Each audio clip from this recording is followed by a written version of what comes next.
حقیقی آزادی وہ ہوتی ہے جو اپنوں سے حاصل کی جاتی ہے۔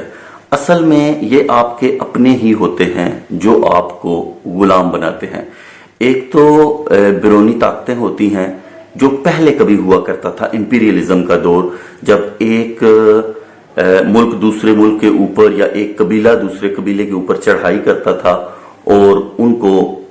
غلام بنا لیتا تھا اور ان کی تمام چیزوں کو مال غنیمت جانتا تھا۔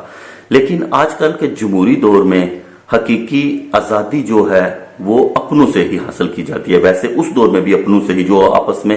ٹھیک اور متحد ہوتے تھے وہی ایک بڑی طاقت بنتے تھے۔ اور آج کل کے جدید دور میں، کیونکہ ہم جدید دور میں رہ رہے ہیں، تو اس کی بات کی جائے تو آپ دیکھیں کہ امریکن جو سول وار تھی وہ بھی اپنوں کے ساتھ ہی لڑی گئی۔ چائنا میں جو باکسر انقلاب کے بعد ایک تحریک اٹھی اور ماؤ نے اس کو پھر کامیاب بنایا، ایک لانگ مارچ کی، اور بڑا ایک فیمس جو ہے وہ ایونٹ ہے تاریخ کے اندر، وہ بھی اپنوں کے خلاف ہی اس نے لڑ کر آج چائنا سپر پاور بنا ہے۔ پھر اگر آپ ساؤتھ کوریا اور نارتھ کوریا کو بھی دیکھیں تو وہ بھی ایک ہی نسل ہے، انہوں نے بھی اپنے ہی لوگوں کے ظلم و زیادتی کی وجہ سے وہ علیحدہ ہو گئے۔ ہم اگر پاکستان اور انڈیا دیکھ لیں تو یہ بھی 1935 میں انتخابات ہوئے تھے اور اس میں ہندوستانیوں نے اپنا اصل چہرہ دکھایا، جس کی وجہ سے پھر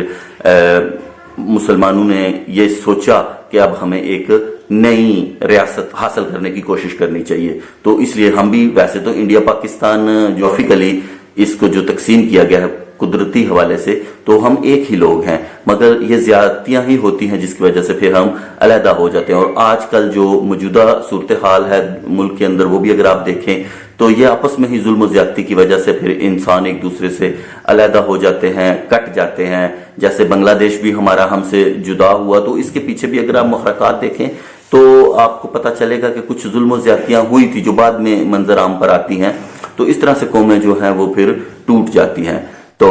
اور نبی اکرم صلی اللہ علیہ وسلم، وہ بھی آپ دیکھ لیں کہ اپنوں کے خلاف ہی انہوں نے جہاد کیا، وہ آپ کے سب رشتہ دار ہی تھے۔ ابو سفیان بھی آپ کا رشتہ دار تھا، اور ام حبیبہ جو ابو سفیان کی بیٹی ہی تھی اور ام المومنین بھی ہیں۔ تو یہ بات ہے کہ آزادی جو حقیقی ہوتی ہے وہ اپنوں سے ہی حاصل کی جاتی ہے، کیونکہ یہ اپنے ہی ہوتے ہیں جو اپنوں کو دھوکہ دیتے ہیں، انہیں آگے نہیں بڑھنے دیتے، ان کی ٹانگیں کھینچتے ہیں یا انہیں غلام بنا لیتے ہیں، یا دوسروں کے ساتھ مل کر اپنے ہی لوگوں کو ایکسپلائٹ کرتے ہیں۔ کیونکہ اگر کسی کو دھوکہ دینا ہو تو سب سے پہلے اس کے ساتھ دوستی کی جاتی ہے یا اس کے اندر عقیدت کا ایلیمنٹ پیدا کیا جاتا ہے، تو اس حوالے سے پھر اسے اپنا قابو میں کر کے تو ایکسپلائٹ کیا جاتا ہے اور دھوکہ دیا جاتا ہے۔ تو اس لیے جو حقیقی آزادی ہوتی ہے وہ اپنوں سے حاصل کرنے کا نام ہی حقیقی آزادی ہے۔ جیسے کہ پاکستان اب جس سٹیج پہ پہنچ چکا ہے، تو انشاءاللہ ہمیں امید ہے کہ ہم اپنے لوگوں سے آزادی حاصل کر لیں گے اور ہم باقی انسانوں کو بھی برابر کا انسان سمجھیں گے اور ایک متوازن معاشرہ قائم کریں گے جس میں تمام انسان برابر ہوں گے۔ ہر ایک کی اپنی سوچ ہو سکتی ہے، اپنی رائے ہو سکتی ہے، اپنا ایپٹیچیوڈ ہو سکتا ہے، اپنی صلاحیت قابلیت ہو سکتی ہے، اور ہم کسی انسان کو کسی ذات پات فرقے